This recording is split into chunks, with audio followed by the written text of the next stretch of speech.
అంబటి రాంబాబు, నువ్వేంటో అనుకుంటున్నావు, నేనేదో పిచ్చి పిచ్చి వాగుడు వాగుతున్నాను, నన్ను ఎవరు ఏం చేయలేరు అన్న నువ్వు అనుకుంటున్నావేమో. నీకుంది, నువ్వు తొందరపడబాక. అవి ప్రజలు నువ్వు మాట్లాడే మాటలన్నీ అంటున్నారు, నువ్వు చేసే శాస్త్రాలన్నీ అంటున్నారు. నువ్వేంటో అనుకుంటున్నావు, తెలుగుదేశం పార్టీనే లేకుండా చేస్తానంటున్నావు. అసలు ముందు ఆ వైసీపీ పార్టీలో అసలు ముందు నువ్వు ఉంటావో ఉండవో చూసుకో.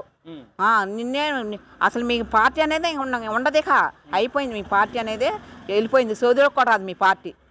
అమరావతిని అభివృద్ధి చేస్తున్నారు, అవి కట్టిస్తున్నారు. రైతులు ఏడ్చారండి. రైతుల్ని మీరు ఎలాగా కేసులు పెట్టి వాళ్ళని పోలీసులతో కొట్టించి ఇది చేశారు. రైతులు ఏమండి ఈ రోజుల్లో ఒక ఇంట్లో అన్నదమ్ములు ఉంటేనే ఒకడికి సొమ్ము ఒకటి తినాలంటే ఆడికి ఎక్కువ పెట్టావు నాకు తక్కువ పెట్టావు నన్ను విభేదాలు వస్తాయి. అట్లాంటిది రైతులండి, వాళ్ళు కాళ్ళు గడికి నెత్తి పోసుకోవాలండి. అంతంత భూములు ఇచ్చారు వాళ్ళు. దేనికి ఇచ్చారు? చంద్రబాబు నాయుడు గారిని చూసి ఆయన అభివృద్ధి చేస్తాడేననే ఇచ్చారు. అవన్నీ మీరు ఏం చేశారు? నానా హింసలు, విధ్వంసాలు చేశారు మీరు. ఇలాంటి విధ్వంసాలు, రైతులనే మీరు విధ్వంసాలు చేశారనంటే ప్రజల్ని ఇంకా ఎంత విధ్వంసం చేశారో అది మీరు చేసిన పనులు మీకే తెలుసు.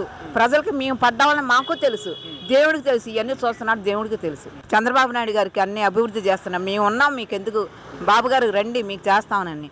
పిల్లలకి, చదువుకున్న పిల్లలకి ఉద్యోగాలు కూడా ఎక్కడ ఇప్పిస్తామని బాబు గారు అన్నీ చేస్తున్నారండి. కంపెనీలు తీసుకొస్తున్నారండి వేరే చోటకి వెళ్ళకోకుండా.